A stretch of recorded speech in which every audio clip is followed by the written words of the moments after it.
Hi, my name is MachineRite, and this is Understanding Fortnite. Today I'm going to be showing off version 2 of my AIM 1v1 deathmatch. The map itself is pretty much the exact same, but I've also added some other features. Okay, so when you spawn, you're going to want to go and pick up your weapons. You can decide on whoever you're playing against which weapons that you want to use.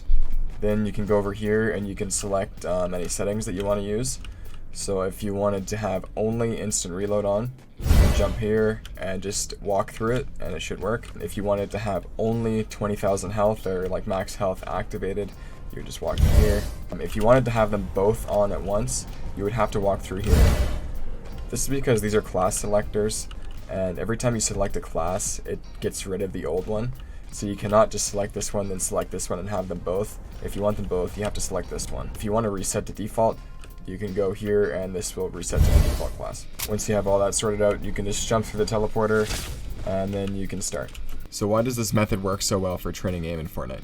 First, it teaches you how to hold crosshair placement better. Naturally, as you start playing the map, you're just going to start holding the crosshair where it needs to be, just from experience. When you're playing with builds, your crosshair is constantly getting reset every time you go to edit or every time you go to build something. So it's really hard to focus just directly on crosshair placement when you're playing like normal box fights, for example. So this map actually works really well at training crosshair placement subconsciously. You may not even notice that you're practicing it. Just like before, I have all the same peek angles built into the map that you can use as advantages and allow for some more strategical play. So yeah, this map can teach you how to peek, and I find it helps really well just for transitioning into different peeks, because often an opponent will push you out of a position and you'll have to figure out what the next best peek is to use, and often you'll be forced to jump back to a totally different peek, like going from a jump peek position to a right hand peek position. The next thing this helps with is memorizing the movement of your own character. This really helps your aim if you can just learn to subconsciously adjust your crosshair depending on what direction you start moving, or slightly adjusting your crosshair down every time you jump, maintaining that crosshair placement, or moving your mouse slightly up every time you crouch. Just keeping your crosshair stable while you're moving. Very good habit to practice. The next thing this helps with is it helps memorize your opponent's movement. So basically tracking is mostly prediction to a certain point. And tracking is also used in flicking because there's a little bit of a prediction aspect of timing your click when your crosshair meets your opponent. If you're visually confirming your crosshair on your opponent every time you shoot, you're going to be taking way too long.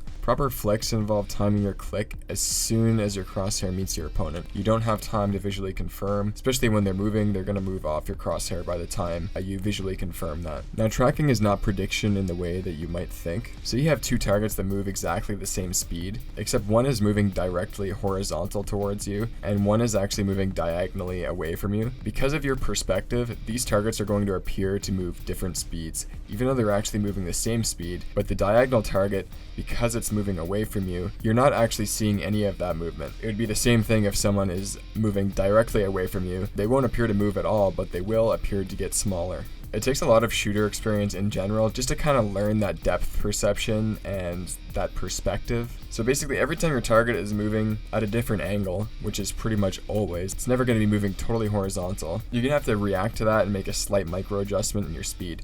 And often people don't move in perfectly straight lines, they're moving in arced lines, so there is quite a bit of reaction involved with tracking. But for the most part, I still feel it is mostly prediction. Just because you can start to really learn the perspective of the game, you can really learn to start predicting these types of angles. Now that I've added the extra health and the instant reload, I just want to also go over why it might be better to practice aiming on this map rather than just in a box. The reason this might be better is because you're going to experience a lot more of the angles and movement that I just explained. But the next thing is also height elevation. This is extremely important because aiming at an elevation or aiming at a target that's above you or below you is totally different than aiming at a target that is totally horizontal to you. When your crosshair is perfectly level and you're moving your mouse, your crosshair can keep a perfectly straight line, but anytime you move your crosshair up or down, your crosshair actually starts moving in an arc. And that's because your camera actually pivots along a spherical axis. So if your target was orbiting perfectly around you, this would not matter, but that's something that never happens. If you have a target that's above you, moving in a perfectly straight line, to track that opponent properly, you cannot move your mouse perfectly horizontal. Then your crosshair would be moving in an arc shape. You actually have to add some vertical movement to keep your crosshair perfectly level. That's why I think aiming at varying heights is extremely important to practice. There's also lots of scenarios in Kovacs that practice this. Yeah, that's pretty much it for this video. Thanks, guys.